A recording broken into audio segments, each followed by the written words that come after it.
আগের দিনের ভিডিওতেই তোমরা দেখলে আমরা খুব ভালোভাবে বৈষ্ণব দেবীর দর্শন করে ভৈরব বাবা দর্শনের জন্য অপেক্ষা করছিলাম। বাইরে প্রচণ্ড ঠান্ডা ছিল, যাকে বলে হাড় কাঁপুনি ঠান্ডা। তাই এই ক্যান্টিনে এসে একটু চা কফি খেয়ে নিই। সকাল 7টা থেকে রোপওয়ে চালু হয়। আমাদের অনলাইনেই টিকিট কাটা ছিল 100 টাকা প্রতিজনের। আর এই জায়গাটায় অফলাইন টিকিটও পাওয়া যায়। যদিও আমরা জানতাম অফলাইন আর অনলাইন টিকিটের লাইন আলাদা আলাদা হয়, কিন্তু ওখানে গিয়ে দেখি সবাই একই লাইনে দাঁড়িয়েছে। এর জন্য ওখানে ঝামেলাটাও সৃষ্টি হতে পারে, তাই আমার মতে একটু আগে থেকেই লাইন দেওয়া ভালো।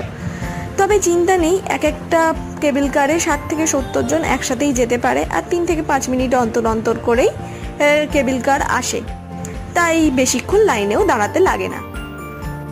এখন বাজে হচ্ছে 7:30 আর আমরা পৌঁছে গেছি ভৈরব বাবার দর্শন করতে। এবার ফেরার পালা। এই সময় আমরা কি ভুল করেছিলাম সেটা জানতে আমার চ্যানেলটাকে সাবস্ক্রাইব করে রেখো। টাটা।